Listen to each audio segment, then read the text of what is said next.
ইউটিউবের ইতিহাসে দীর্ঘতম এই ভিডিওর দৈর্ঘ্য 1,23,467 ঘন্টা। হ্যাঁ, আপনি ঠিকই শুনেছেন, টানা 140 বছর। কিন্তু প্রশ্ন হলো, একটি প্ল্যাটফর্ম যেখানে 12 ঘন্টার বেশি ভিডিও আপলোড করতে সমস্যা হয়, সেখানে শতাব্দীর পর শতাব্দী লম্বা এই ভিডিও কিভাবে টিকে আছে? এর ভেতরে আসলে কি লুকিয়ে আছে? ভিডিওটি যে চ্যানেল থেকে আপলোড করা হয়েছে তার নাম @ShinyWR। অবাক করা বিষয় হলো, এই চ্যানেলের লোকেশন দেওয়া আছে উত্তর কোরিয়া।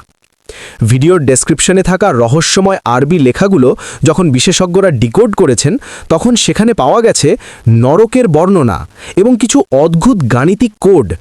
এই কোডগুলো কি কোনো গোপন বার্তার সংকেত, নাকি ইন্টারনেটে আতঙ্ক ছড়ানোর একটি মাধ্যম মাত্র?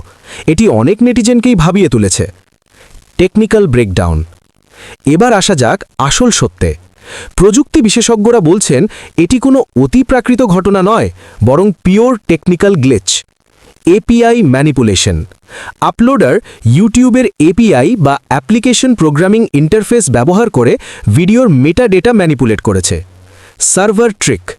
সহজ ভাষায়, ইউটিউবের ডেটাবেসকে এমনভাবে বোকা বানানো হয়েছে যাতে সিস্টেম মনে করে ভিডিওটি 140 বছর লম্বা। এই ভিডিওর কমেন্ট সেকশন যেন একটি ডিজিটাল ডার্ক ওয়েব। সেখানে হাজার হাজার মানুষ অদ্ভুত সব দাবি করছে। কেউ বলছে ভিডিওটি লুপে চালিয়ে রাখলে মাঝরাতে মানুষের আর্তনাদ শোনা যায়। আবার কারো দাবি, এই ভিডিওটি দেখার পর তাদের ডিভাইসে অদ্ভুত সব সমস্যা দেখা দিচ্ছে। যদিও এর কোনো বৈজ্ঞানিক প্রমাণ নেই, তবুও ইন্টারনেটের দুনিয়ায় এটি এখন একটি ভয়ঙ্কর ক্রিপিপাস্তা বা আধুনিক ভৌতিক গল্পে পরিণত হয়েছে। এটি এখন আর কেবল একটি টেকনিক্যাল বাগ নয়, বরং নেটিজেনদের কাছে একটি ডিজিটাল মিস্ট্রি।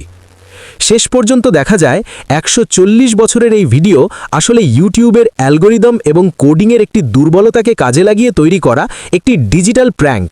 এটি কোনো ভৌতিক বার্তা নয়, বরং একজন দক্ষ প্রোগ্রামারের কারিগরি কারসাজি। তবে ইন্টারনেটের এই বিশাল সমুদ্রে এমন আরও কত রহস্য লুকিয়ে আছে তা কে জানে। আপনি কি কখনো এমন কোনো ভিডিও দেখেছেন যা আপনার মাথা ঘুরিয়ে দিয়েছে? কমেন্টে আমাদের জানান।